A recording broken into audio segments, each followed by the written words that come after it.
Merci de suivre ce numéro de kiosque de ce vendredi 15 novembre 2024, dernier numéro de la semaine pour votre magazine kiosque. Alors avec nos invités ce matin, nous allons analyser, commenter, débattre sur l'actualité du jour en République démocratique du Congo. L'actualité, c'est la marche réprimée hier de la plateforme Sursaut National. La marche a été étouffée par les éléments de la police. Il y a eu interpellation puis relaxation du président de l'envol d'Eli Sessanga. Nous allons en parler avec nos invités. Le contour de cette manifestation du Sursaut National qui dit non à la révision au changement de la Constitution. Entre-temps, l'UDPS annonce une mobilisation pour ce samedi, une marche pacifique pour soutenir la révision de la Constitution. Vous savez, le secrétaire général de l'UDPS, Augustin Kaboya, avait traité même cette constitution de malédiction avait indiqué que la constitution veut céder certains espaces au Rwanda, si je peux le dire de la sorte. Nous allons en parler avec nos invités ce matin, Philippe Kazadi, et face à Eric Bisselo, Serge Tseka va nous rejoindre dans ce plateau de kiosque. Merci encore une fois de nous suivre. Philippe Kazadi, bonjour. Bonjour madame, bonjour à tous les téléspectateurs et auditeurs de kiosque et bonjour à mon co-débatteur. Je crois qu'on va apporter le meilleur de nous-mêmes. Je voulais, d'entrée de jeu, insister un peu sur la situation de la circulation routière à Kinshasa. Il y a la commission nationale la commission provinciale de régulation de la route, CNPR, oui,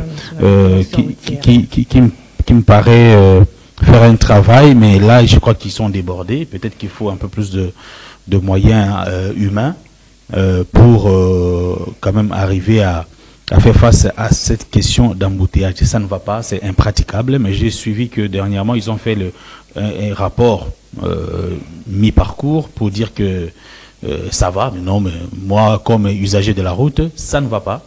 Je crois qu'il faut encore plus d'éléments de police pour orienter les usagers de la route dans un sens comme dans un autre. Et surtout, renforcer l'autorité des policiers qui sont commis à la circulation routière parce qu'ils ne sont pas obéis par qui que ce soit. Ils ordonnent d'aller à gauche et les gens vont à droite. Et pourquoi ils ne sanctionnent pas? Parce que justement, peut-être qu'il se pose un problème d'autorité. Et je crois que le gouverneur doit veiller pour que cette opération n'échoue pas. Surtout que nous approchons au mois de décembre et nous connaissons le mouvement qui se font durant ce mois de décembre. Dans un sens, tout le monde vient vers la ville et tout le monde rentre vers la cité le soir. Donc il faut absolument que le moyen soit redoublé pour que cette opération puisse connaître un succès.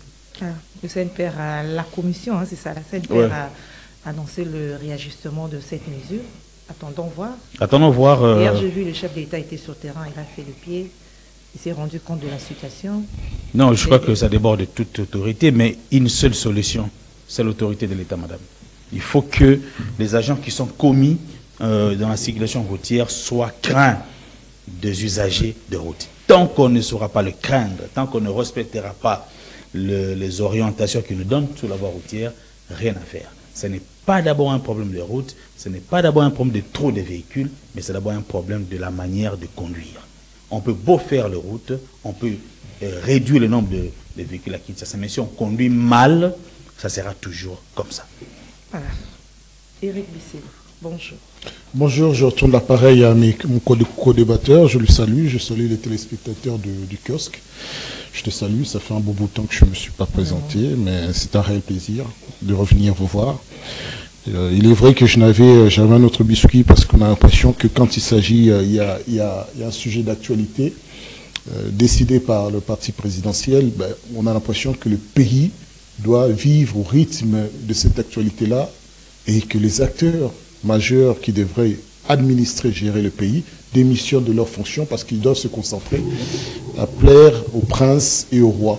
Mais moi, il est vrai que mon co-débatteur, quand il parle de l'autorité, oui, effectivement, nous n'avons pas d'autorité s'il n'y a pas d'autorité, ce n'est pas à cause des usagers de la route, mais parce qu'à cause de la faiblesse même de l'autorité. Les policiers qui acceptent volontiers de se faire corrompre pour 500 francs, c'est pour cela qu'ils sortent dans la rue. Ils ne sortent pas pour faire respecter la loi, mais pour ramasser Madé Swabana, nous le connaissons. Et le respect de l'autorité ne sous-entend pas la maltraitance des citoyens congolais. Moi, j'ai vu de mes yeux, lorsque sur poids lourd, sens unique, le matin de 8h à 11h, un Wewa venait de l'autre sens. Il s'est fait tabasser avec un coup de bâton dans le dos. Il est tombé. Je crois même qu'il avait la jambe cassée. Mais parce qu'il n'a pas respecté la réglementation. Oui, mais cela ne justifie pas cette action-là. Cela n'explique pas cette action-là. Cela n'est pas conforme à la loi. C'est déjà la première des choses. C'est ça. Quand vous voulez que des hommes et des femmes descendent dans la route pour faire respecter les lois de la République, faire respecter l'État, il faut d'abord qu'ils aient même eux-mêmes la conscience de ce que c'est que l'État, c'est que les lois de la République. Moi, je crois que tout Congolais qui sait qu'en prenant ce sens-là, j'enfreins la loi, je risque une amende parce que c'est tout ce qu'on peut risquer, mais je crois qu'il va devenir dans de meilleures résolutions. Donc il faut des amendes pour nécessairement, puisque la population à respecter les règles, des mesures. Quand on met une mesure et qu'on enfreint une mesure d'ordre routier, hein, ce n'est pas du tout une infraction pénale. C'est une infraction purement une contravention. Contraventionnelle. Donc, c'est une contravention qu'il faut. Ce n'est que là, vous n'allez pas arrêter quelqu'un parce qu'il a pris sans contrat pendant cette heure-là. Non. Vous vérifiez si ce véhicule est en ordre, vous vérifiez s'il est en ordre, mais en même temps, on n'est pas en ordre puisqu'on n'a jamais le permis depuis belle lurette. Mais, cela dit, c'est d'ordre contraventionnel. Ce n'est que ça. Mais pas maltraitance, pas violence. Pas saisie, oui, saisie dans le sens que vous payez l'amende, nous saisissons votre moto, mais vous ne le maltraitez pas, vous ne volez pas sa moto sans moyen de subsistance. La faiblesse de l'État vient de l'État lui-même, ça ne vient pas des Congolais. Un État qui se veut respectueux des lois et des normes, ben, sera respecté par ses concitoyens. C'est aussi simple que cela. Donc chacun prend ses responsabilités. Et c'est ce que j'allais dire, les responsabilités sont partagées. Non. Les autorités. Non. Les responsabilités ne sont jamais partagées. C'est lui qui a la responsabilité, c'est l'État parce qu'il a la force contraignante. L'État peut t'obliger à respecter la loi. Mais toi, tu ne peux pas l'obliger à ne pas respecter la loi. L'État a les moyens de tout faire pour vous faire contraindre. Donc les responsabilités ne sont jamais partagées puisque les règles sont claires. Si vous allez à gauche, vous risquez une contravention. Si vous résistez à la contravention, ça devient une infraction. Et là, on monte. Mais que vous soyez qui que ce soit, quand vous faites cela, vous verrez le nombre de policiers qui vont vous allez vous contraindre. Mais si vous dites que non, oui, c'est vrai, dans le sens que quand c'est partagé, c'est que vous nous demandez un peu plus de civisme. Oui. Mais même si on n'a pas le civisme, vous nous contraindrez au finis parce que vous avez le monopole de la force. Le monopole, le régalien, ça vous appartient à l'État. Ça n'appartient pas au public. Arrêtez de culpabiliser les Congolais, qui ne sont pas beaucoup, qui n'ont pas eu la chance d'avoir l'éducation civique. De deux, beaucoup qui roulent, mais ne savent pas ce que c'est que l'ensemble des éléments qui composent le code routier, puisqu'ils ne l'ont pas appris, il n'y a pas de permis de conduire, puisqu'il n'y a pas de force contrôlante qui vous oblige à l'apprendre. Donc, la responsabilité appartient strictement à 200% à l'État. Et après, on ne criera pas au droit de l'homme. Mais attendez, la loi, l'État doit appliquer. C'est quoi les droits de l'homme? Mais vous n'êtes pas un animal, vous ne naissez pas un animal. C'est ça le droit de l'homme, comme vous êtes la Gisèle, vous êtes un être humain. On reconnaît un être humain, quelles que soient vos origines sociales, votre origine tribale, votre origine régionale, on vous reconnaît des droits comme un être humain. Ce n'est pas parce que vous êtes pauvre qu'on va vous tabasser pour que vous respectiez la loi. Non, la loi, elle est là pour dire, celui qui ne respecte pas va passer telle étape, telle étape. Oui, les droits des humains, c'est normal, nous ne sommes pas des animaux. Il ne faut pas mélanger les choses. Non, la loi, respecter les droits humains n'empêche pas l'État de donner des contraventions, n'empêche pas l'État d'arrêter quelqu'un qui viole la loi, n'empêche pas l'État d'incarcérer quelqu'un conformément à la loi. Nous avons des lois votées des Congolais, par les Congolais, pour faire respecter l'État congolais, pour faire le vivre ensemble. Donc c'est ça nos responsabilités. Il ne faut pas croire que l'état de droit, quand on parle de droits de l'homme, ça veut dire que on dit que les Koulounais peuvent faire n'importe quoi, les inciviques peuvent faire n'importe quoi. Non, ça n'existe pas. Nous sommes sous un état de loi gouverné par la loi. Que chacun respecte la loi. Ceux qui ont des uniformes, ceux qui ont des fonctions, ceux qui ont des relations, ils doivent respecter les mêmes lois que nous. Merci Eric, je l'ai dit parce que dans la plupart des cas, un couloum la frappe, on condamne et quand on arrive en tribunal, on brandit les droits de l'homme. Oh non, c'est pas qu'on l'arrête. C'est quand on le lèche, quand on veut le crucifier avant un jugement. Quand on l'arrête, il n'y a pas de... C'est le respect de nos normes, c'est notre fierté. Quand on fait respecter à un civique les règles de la loi, les règles de notre société. C'est comme ça qu'on l'invite dans la société des gens responsables. Merci Eric. Philippe veut ajouter quelque chose. Mais moi, je crois que...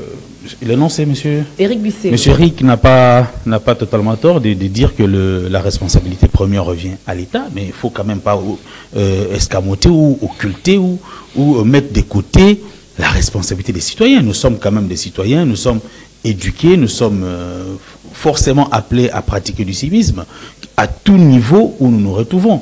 Donc, ce n'est pas parce qu'il incombe à l'État la responsabilité de nous contraindre à faire quelque chose que nous devons dire, faisons les choses expressément, parce que l'État est faible à ce niveau-là. Nous devons, en tant que citoyens, reconnaître qu'aujourd'hui, on a effectivement un problème de policiers, problème en termes de formation, mais aussi problème en termes d'effectifs.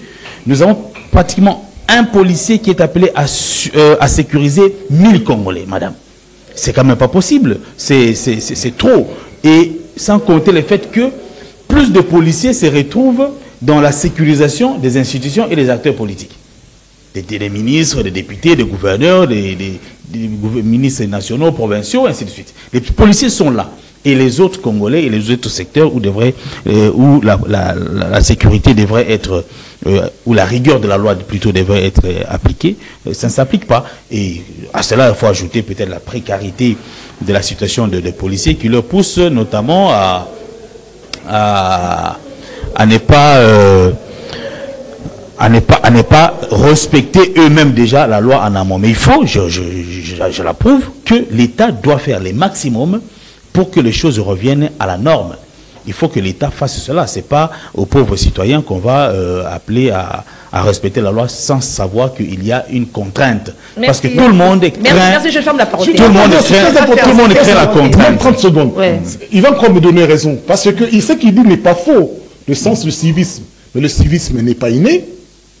On l'apprend. Oui, bien sûr. Qui vous l'apprend? La société. Bien sûr. C'est la société qui lui donne ces normes-là. L'État. Non, mais non, toujours à dire ça. Non, mais non, ça dit qu'il faut savoir que le Congo aujourd'hui est dans une situation telle qu'un serpent qui se buffe la queue. Non, Okay? non, je veux dire que c'est juste c'est le civisme. Voilà.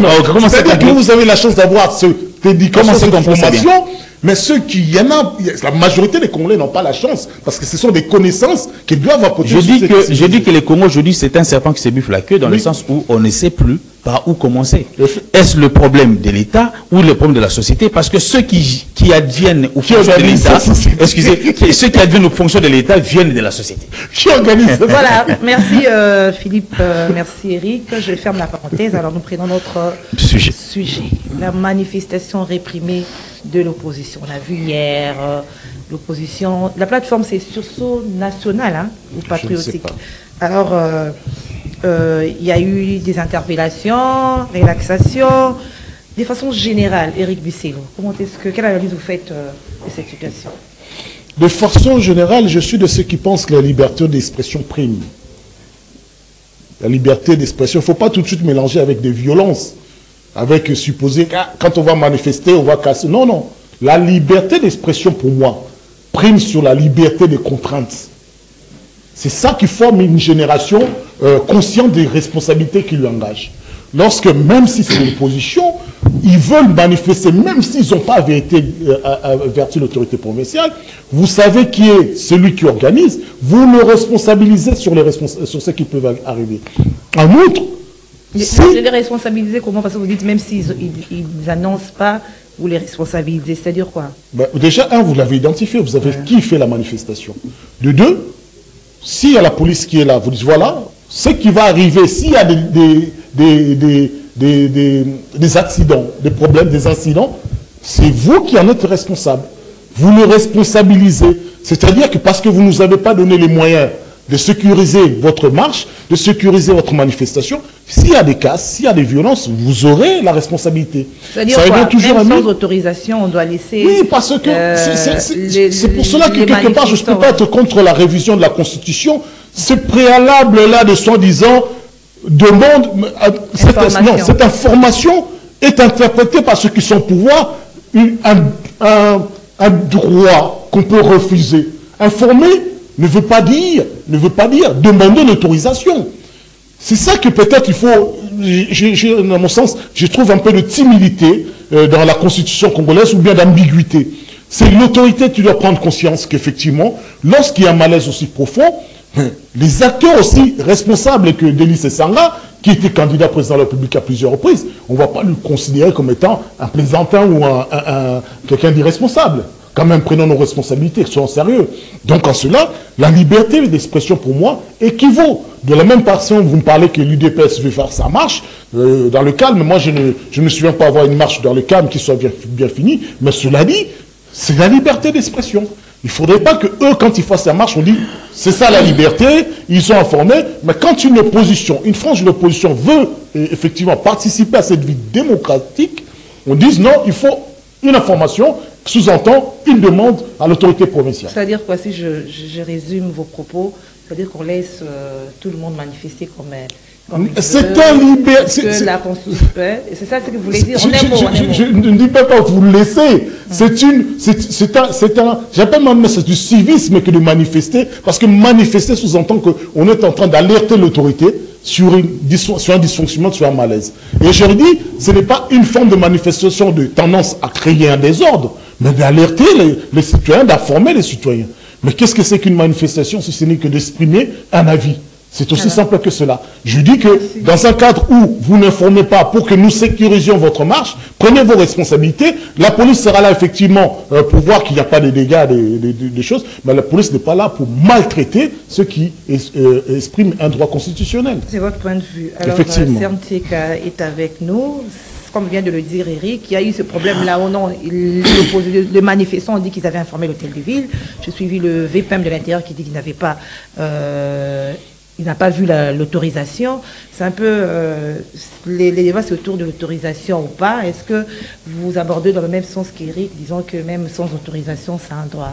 Mais là, moi, je trouve qu'il y a un peu d'amalgame. Je m'excuse d'abord pour ce retard. Je salue les amis sur ce plateau, ceux qui suivent Kiosque d'aujourd'hui. Le ministre de l'Intérieur n'a rien à voir avec la gestion de la ville. Là, il faut faire part. Mais il y a une police provinciale, madame, qui est sous le contrôle du gouverneur de la ville, Blaise Kilimba Limba et ses troupes. En l'occurrence, pour ne pas le citer, nous sommes dans un régime de décentralisation où on a séparé et les moyens et le pouvoir. OK? Je me situe dans l'hypothèse où ces Sanga et consorts ne se soient pas signalés au niveau de l'hôtel de ville. Parce que là aussi, il faudrait le dire. Pourquoi on a mis cette incise dans la Constitution? Parce que du temps de la Deuxième République, et même pendant la transition, il a fallu qu'on demande l'autorisation au gouverneur et pour qu'il autorise, raison pour laquelle plusieurs manifestations de l'opposition, ça c'est une parenthèse, de l'opposition, et l'UDPS en particulier, l'Union sacrée et Soral de l'époque, étaient réprimés parce qu'ils ne respectaient pas, parce qu'ils ne recevaient pas le quitus. Et dans la nouvelle constitution qui nous régit aujourd'hui, on a mis le régime d'information. C'est-à-dire quoi? Manifester, c'est un droit pour le peuple congolais. Quand on dit droit, c'est-à-dire que à chaque fois que les Congolais sentiront le besoin de s'exprimer, ils en ont la latitude. On risque d'avoir plusieurs personnes dans la rue. Alors. Mais nous sommes à 100 millions. C'est un problème. C'est un droit. Mais quand la police dit qu'elle n'est pas en mesure de sécuriser, qu'il faut pas dire qu'envoyer une date ultérieure. Je veux vous choquer, la police doit démissionner. Parce que la police ne doit pas être un frein à l'expression de la liberté de Congolais. Et ce manque de moyens ne doit pas devenir, je dirais, un leitmotiv. À chaque manifestation, la police n'a pas de moyens. Non, là nous sommes au niveau de l'esprit de la loi. C'est-à-dire que l'intitulé même de notre pays, République démocratique. C'est-à-dire que c'est osé. Nous, on s'est défini comme démocratique et dans l'exercice, on brime. Dans le cas où, je reviens à la réponse à votre question, madame, Sesanga n'aurait pas rempli les conditions pour exercer. Mais arrêtez quelqu'un, interpellez.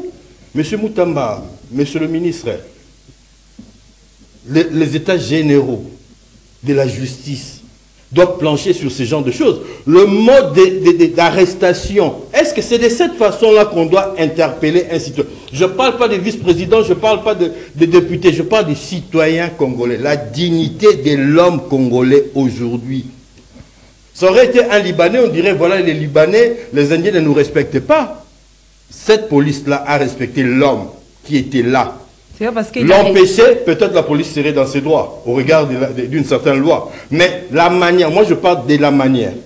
J'ai lu le communiqué du ministre de vice-premier VPM, ministre de l'Intérieur, qui condamnait et qui avait ordonné, selon ses propos, la libération de Sesanga et que ça ne devait pas se faire.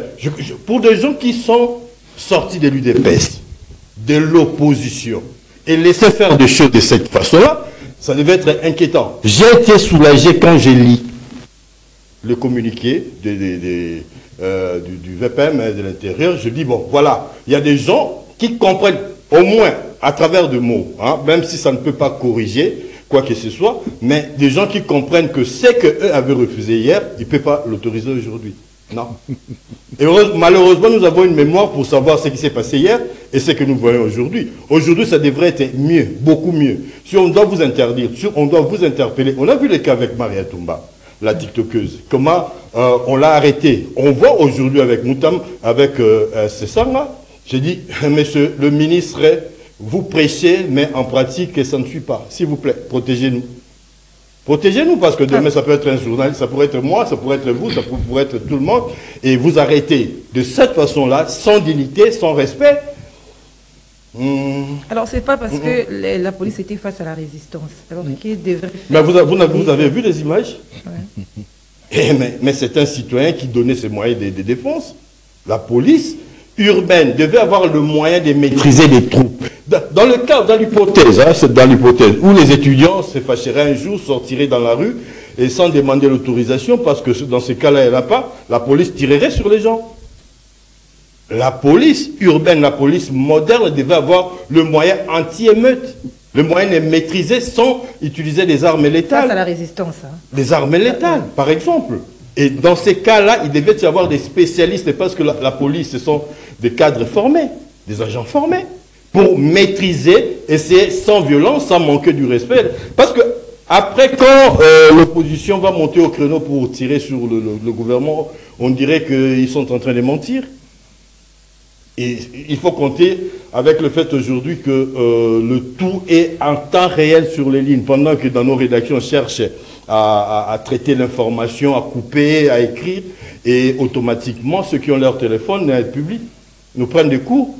Alors, faisons attention, c'est-à-dire, ce qui s'est passé là, c'est inadmissible. Je ne parle pas pour l'homme politique, je parle seulement pour l'homme congolais, parce que beaucoup de gens sont interpellés et arrêtés de cette façon-là. C'était un homme politique.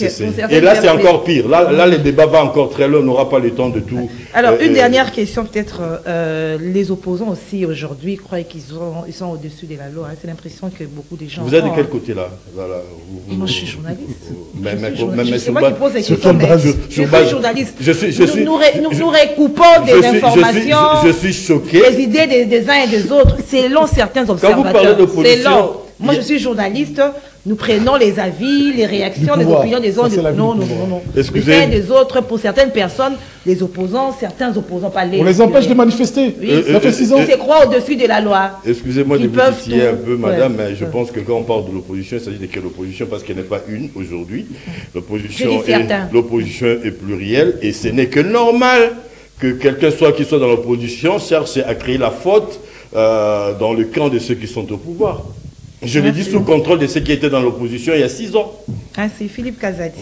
Je l'ai dit sous contrôle. Oui. C'est-à-dire que ceux qui sont dans l'opposition auront tout à faire pour mettre ceux qui sont au pouvoir dans la faute. Ne comptez pas sur l'opposition pour vous montrer que vous irez bien, vous respectez les droits de l'homme, mais patati patata, non. Et tout cela fait partie du jeu politique. On va vous attaquer, on va vous provoquer, on va vous contredire. Et vous devez être résilient, vous devez avoir la capacité de répondre, mais de la manière la plus démocratique, de la manière la plus citoyenne à toutes ces attaques. Sinon, vous tombez dans le jeu et puis ça ne vous sert pas. Voilà, Philippe Kazadi, Merci. au Conseil des droits de l'homme avec des actes pareils, Mais je crois qu'à l'époque, ça colle pas. Hein, à l'époque, lorsque la candidature de la RDC était déposée à ce niveau-là, j'avais déjà dit ici qu'elle doit se donner le moyen de pouvoir à la face du monde et qu'elle mérite cette confiance-là. Par rapport à ce qui s'est passé hier et la réaction du ministre de l'Intérieur, je suis plutôt très d'accord avec lui sur plusieurs points, parce qu'il dit notamment qu'on essaye, à d'autres mots, de mettre la charrue devant le bœuf. Pourquoi? Parce que le chef de l'État a annoncé qu'il mettrait en place une commission qui se plancherait sur la Constitution pour voir s'il y a des dispositions qu'on peut modifier. Voilà, je pose la question, d'où maintenant viennent les problèmes aujourd'hui? Les problèmes viennent du fait que, particulièrement, Augustin Kabouya est monté au créneau pour charger la Constitution, pour faire monter la tension, et du coup l'opposition se sent dans l'obligation de réagir. Parce que dans notre pays, quand on parle changement de la Constitution, on voit immédiatement la volonté de s'éterniser au pouvoir. Malheureusement, donc il y a un problème de confiance et il aurait dû, donc Augustin Kabouya aurait dû éviter, parce qu'il est du parti présidentiel, il devrait être au service du président de la République, et cette tension politique qui monte n'est pas à l'avantage du pouvoir en place, bien au contraire. Parce que là, on constate que on risque d'arriver à un moment donné, tous les ministres avec les partis politiques devront faire des déclarations, nous soutenons ou nous ne soutenons pas. Et vous avez entendu les gens dire non, il faudrait absolument que Kamere, Bemba, Bahati doivent se prononcer sur la question. Alors que le chef de l'État a dit qu'il va mettre en place une commission. Donc, il faut attendre que cette commission soit mise en place, il faut attendre les conclusions de cette commission pour commencer à envisager quoi que ce soit. Ce qui s'est passé hier, moi j'ai participé à beaucoup de manifestations de l'opposition. On a toujours récusé le fait qu'on demande l'autorisation. Et le ministre de l'Intérieur, en parlant, il n'a pas dit qu'on devait demander l'autorisation. Il a dit qu'ils n'ont pas informé. Que l'autorité municipale ou urbaine n'était pas informée. A dit n'avoir pas été informée. Alors que les organisateurs disent qu'ils ont informé. Donc, je ne sais pas qui dit vrai, qui dit faux, mais l'acte qui a été posé hier par les policiers, le ministre de l'EVPM à l'intérieur a lui-même condamné ça. Donc, nous ne pouvons que condamner cela. Mais le plus important ici, c'est que le VPM de l'Intérieur doit prendre ses responsabilités et rappeler à l'ordre, notamment le secrétaire général de l'UDPS, qui ne cesse de faire des sorties médiatiques ratées et scandaleuses. Il peut le faire. En tant que membre de l'UDPS en tant que ministre. En tant que ministre de l'Intérieur, il peut stopper, cette crise qui s'annonce. Il ne sera pas à mesure de contrôler toutes les manifestations qui pourraient naître de cette question-là.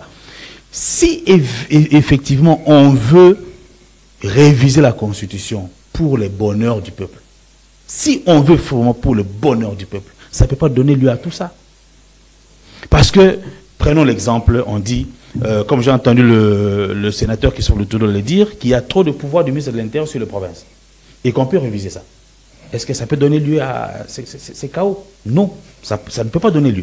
Si on dit, il faut qu'on limite quand même le mandat des députés nationaux et députés provinciaux, parce qu'eux, ils sont élus autant de fois que possible. Si on peut discuter sur ça, est-ce que ça peut donner lieu à toutes ces manifestations? Ça ne peut pas donner lieu à tout ça.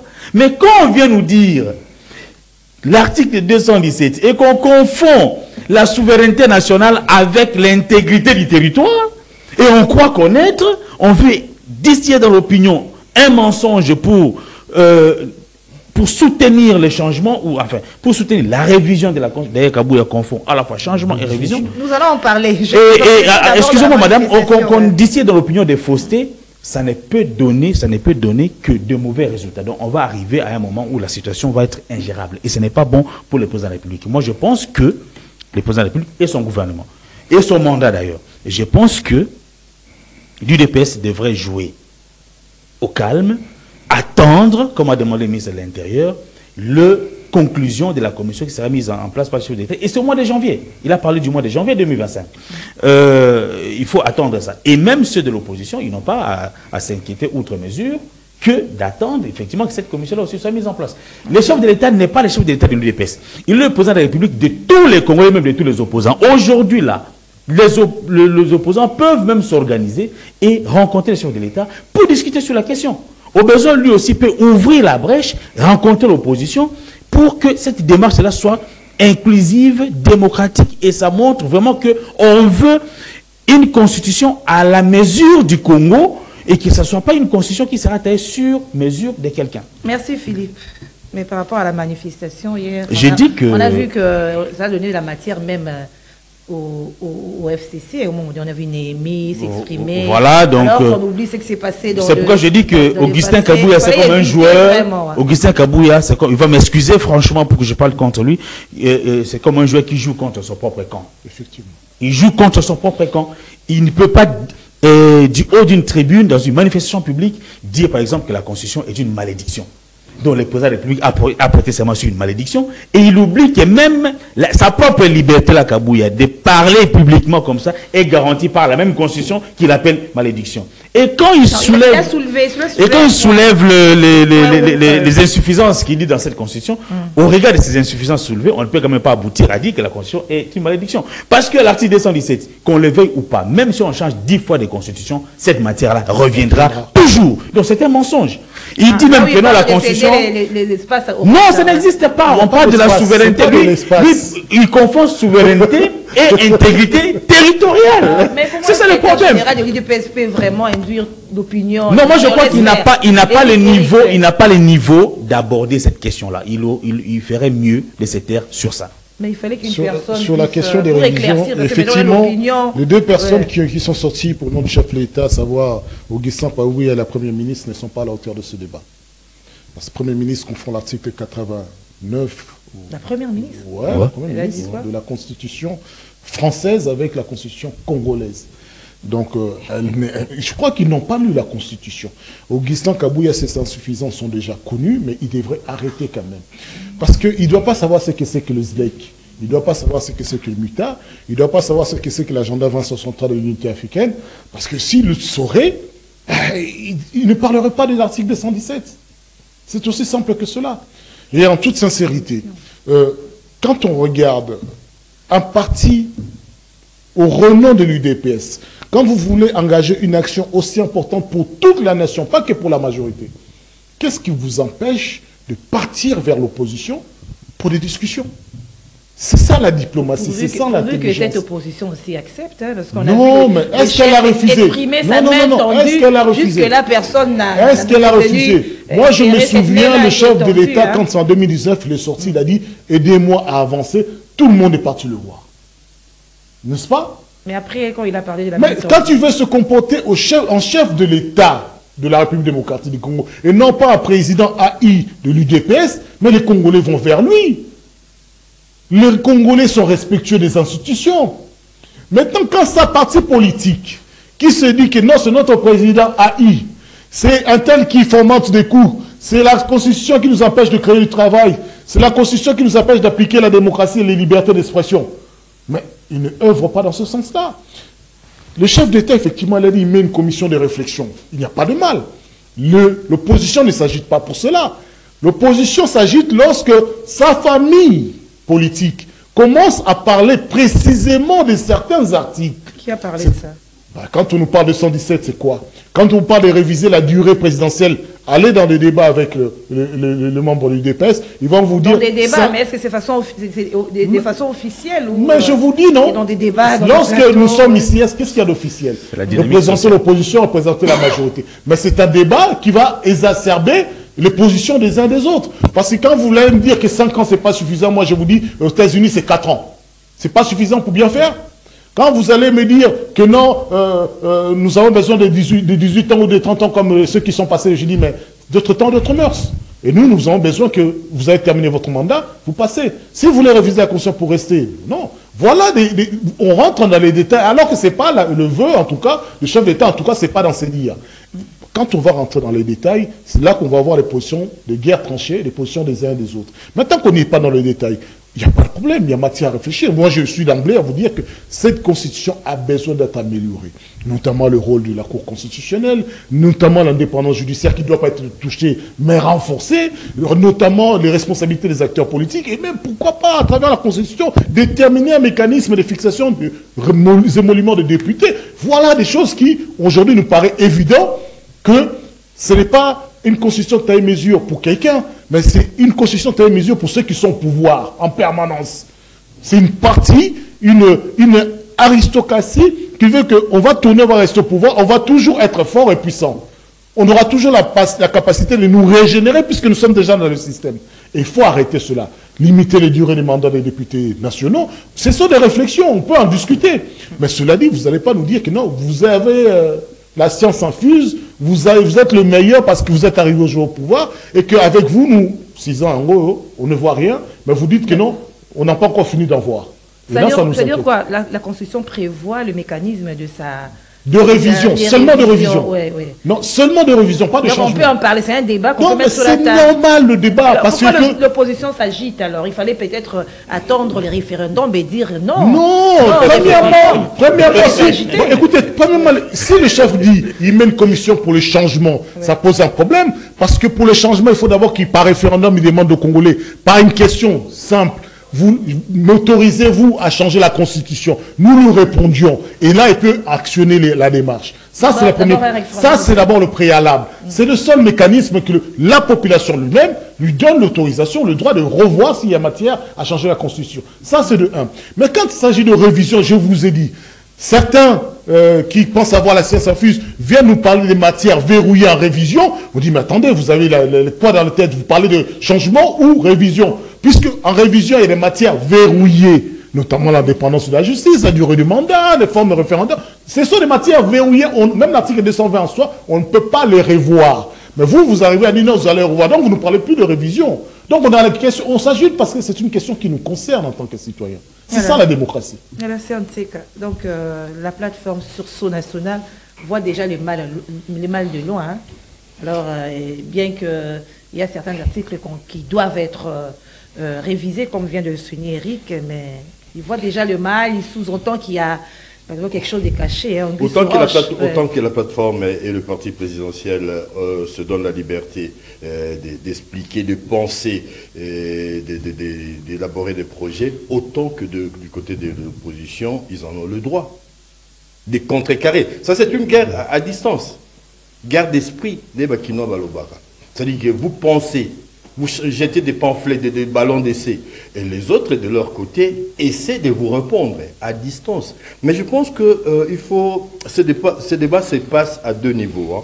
C'est-à-dire, il y a la sphère privée, où un parti politique est en train de réfléchir. Moi, en 2000, je ne le dirai jamais assez, 2005, 2006, Araga Télévision, CCIZ, Fleuve Congo aujourd'hui, j'ai reçu sur un plateau Félix Tshisekedi qui représentait l'UDPS, Pachopanda qui représentait Force du Futur avec Zaïdi, Yves Kissombe, les MLC, le jeune leader de l'époque, quand l'UDPS disait pas des référendums, l'UDPS n'a pas participé au référendum, l'UDPS comme parti, et que l'UDPS a invité ses membres à ne pas s'enrôler. Ce qui fait que pendant la première législature, il n'y avait pas de député UDPS. C'est-à-dire, aujourd'hui, qu'ils soient contre je dirais, cette constitution, ça serait logique d'une certaine façon, selon eux, qui réfléchissent dans le parti. C'est libre à eux. Mais aujourd'hui, la nuance, c'est que l'UDPS est le parti au pouvoir. Et que tout ce qui s'est dit à l'intérieur, les amis ont relevé des choses qui énervent d'une certaine façon, qui énervent même la loi fondamentale, que l'UDPS doit être tellement responsable en se disant que même des discussions de couloir peuvent devenir une affaire d'État par la suite, peut donner lieu à des désordres, peut donner lieu à des mécompréhensions de parti au pouvoir, de par la stature, de par la qualité des membres qui occupent aujourd'hui le poste politique. Donc. Et puis, d'autre part, le débat sur le plan national, il n'y a encore rien. Il n'y a encore rien. Il n'y a personne qui porte un projet en dehors de la proposition du chef de l'État de créer une commission pour réfléchir. Une commission pour réfléchir sur quoi? Sur la révision de la Constitution et évidemment, ça c'est un débat des spécialistes, des initiés. On ne peut pas laisser des sujets aussi sérieux entre les mains de tout le monde. Je ne manque de respect. Attendez, Serge. Loin de moi de vouloir manquer du respect à qui que ce soit. Attendez, Serge. Vous êtes arrivé là où j'ai reçu des invités aussi dans ce plateau, dans ce même plateau, qui ont fustigé aussi le fait que, parce que vous dites, on laisse ces débats à des spécialistes, qui ont fustigé le fait que des professeurs, des éminents, qui ont aujourd'hui des tendances politiques, et que qu'on devait ressortir de la matière par rapport à la question, mais ils sont tendancieux. Mais moi, je sais qu'ailleurs, dans d'autres cieux, quand on est scientifique et on prend un engagement politique, on cesse d'être professeur, on est politique, on est ministre. On n'utilise même pas les titres des politiques. Parce que aujourd'hui, quand vous êtes politique, vous êtes professeur, vous vous battez à 2-3 000 le mois et vous êtes ministre, vous avez des millions. Et je crois que même votre manière de réfléchir, votre conscience, votre intellect n'agira pas autant avec toute la liberté. Quand je parle des spécialistes, j'ai dit des sons qui sont rompus à l'art, à cette science-là. On peut aller même consulter les autres. On peut inviter des spécialistes. On peut engager des bureaux d'études pour réfléchir. Moi, je parle de la réflexion. Je ne parle pas de la réflexion politicienne, portée par une tendance politique dans le but de nous conduire dans un projet déjà, dans des objectifs déjà arrêtés. Tout le monde est politique aujourd'hui. Mais non. Par rapport à ces dossiers-là, par rapport à ce qui nous concerne aujourd'hui, il faut une bonne dose d'objectivité et puis sinon on va amener le pays au pied du mur, quoi. Nous avons aujourd'hui l'obligation d'être serein, mais aussi de respecter l'opinion publique, même si on est parti au pouvoir. Mais quand on dit des choses, on doit se dire que ça risquerait dans un certain niveau d'exploser. Donc sur le plan officiel, il n'y a encore rien, mais la commission qui devrait être mise sur pied doit avoir une mission claire. Ça sera réfléchir sur la révision, sur la Constitution, et s'il faut changer, il faut changer quoi? Les amis ont relevé pas mal des dispositions qui gênent. Et moi, j'ajouterais peut-être la gestion de la décentralisation, toutes les provinces qu'on a précipitamment mis sur place avec des égalités criantes. Donc, il y a des choses à revoir, mais est-ce que faudrait-il... Et puis, pour ne pas rentrer sur ce que l'abbé Chollet avait dit par rapport aux besoins, par rapport aux nécessités, par rapport à la situation sociale, et c'est une priorité aujourd'hui, ce n'est qu'une question. C'est aussi une réflexion. Est-ce que c'est vraiment une priorité? Donc, alors, voilà, réfléchissons, mais objectivement, sans passion, avec respect. Ça pourra nous aider à voir clair. Alors, si on peut dire qu'attendant la mise en place de cette commission, on doit arrêter tout. Hein. Non, mais pas des sorties médiatiques, pas des manifestations. Non, il faut arrêter. On attend vraiment que la commission... Madame, si vous avez suivi le ministre de l'Intérieur, il a dit, le président a annoncé la mise en place de la commission, mais il n'a pas indiqué les matières qui seront discutées. Et c'est curieux qu'aujourd'hui, les individus sont en train de sortir des matières. Donc c'est pour dire que la commission ne fera plus rien. Eux, dans les partis politiques, ils auront tout terminé. Ils vont donner un texte prêt à porter à la commission et la commission va endosser. Je crois que les membres de la commission seront des responsables pour que les missions qui leur seront assignées, qu'ils puissent les accomplir convenablement et en toute responsabilité pour le bien de notre peuple. Nous devons savoir qu'il y a une forte méfiance dans notre pays entre différentes catégories sociales qui fait que moindre idée de réviser la Constitution renvoie à la volonté de s'éterniser au pouvoir. Et au Congo, il n'y a personne qui supporte encore l'idée qu'un individu s'éternise au pouvoir. Donc ça, c'est quelque chose qui est clair. Vous n'avez qu'à lire le préambule de cette Constitution pour comprendre. Ce n'est pas parce que j'ai fait mon travail de fin d'études universitaires et que je me suis référé à un ouvrage de X ou d'Y qui va faire de mon travail un travail des étrangers. Donc ça, c'est mon travail, ça reste mon travail, mais je me suis inspiré de ce que les autres ont écrit et tous ceux qui, même la commission là, même si on met en place une nouvelle commission constitutionnelle, elle va toujours s'inspirer des constitutions des autres. Difficile de s'en passer. Difficile de s'en passer parce qu'on ne va pas inventer la roue. On ne va pas inventer la roue. On va changer des articles. 1 devient 2, 2 devient 8, ainsi de suite. Comme je vous ai dit, l'article 217 reviendra toujours dans toute constitution. Elle a été dans les anciennes constitutions. Elle est aujourd'hui dans l'actuelle constitution. Elle sera aussi dans les prochaines constitutions. Celle de l'unité africaine. Oui, ce n'est pas ça qui met en mal la gouvernance de notre pays. Ce n'est pas ça qui met en mal ou en insécurité l'intégrité territoriale de notre pays. Il y a deux notions à retenir là-bas. Intégrité territoriale est différente de la souveraineté. Un pays peut brader une partie de sa souveraineté, mais pas une portion de son territoire. Ça, c'est très clair. Donc, il ne faut pas qu'on emballe les gens dans un mensonge, comme quoi, moi, là, intellectuel que je suis, je vais rester chez moi en 2028 et puis regarder la télé et puis je constate que cette idiotie est passée. Non, c'est pas possible. Mais aussi personne pour arrêter cela. Non, la seule personne qui peut... les intellectuels, la seule personne et vous comprenez, mais la seule personne qui peut arrêter aujourd'hui, comme le feu vient de l'UDPS, le président de la République peut interpeller Augustin Kabouya, le ministre de l'Intérieur peut arrêter toute manifestation contre ou pour la Constitution. Il faut stopper cette histoire-là. C'est une hémorragie qu'il faut absolument stopper. C'est celui qui va en payer le plein pot, c'est le chef d'État. Voilà. La facture sera présentée au chef d'État, quoi qu'il arrive. C'est vrai. Ouais. Voilà, l'émission est finie. Déjà. Merci. Oui. C'est court, on donne 30 minutes. Est-ce que tu ne peux pas demander à la direction de rallonger, parce que ça c'est l'émission phare de... Nous allons en parler dans les coulisses. Nous allons en parler avec le coach Doudou Montir. C'est lui qui gère tout. Hein. Oui, quand ça devient sérieux, vous arrêtez toujours. Voilà, merci Santeka, merci Philippe Kazadi, merci Eric Bissello, merci à vous fidèles téléspectateurs, auditeurs de kiosque, merci à la grande équipe technique, à Marité Godot, Alain Kabongo, Bruno Ndinga, Christian Banjolo, Junior Kassanda, Urbain Kanyema, merci à Moron Djambé, merci au coach Doudou Montiri. Madame, Monsieur, bon début de week-end. Je vous retrouve le lundi avec le même plaisir.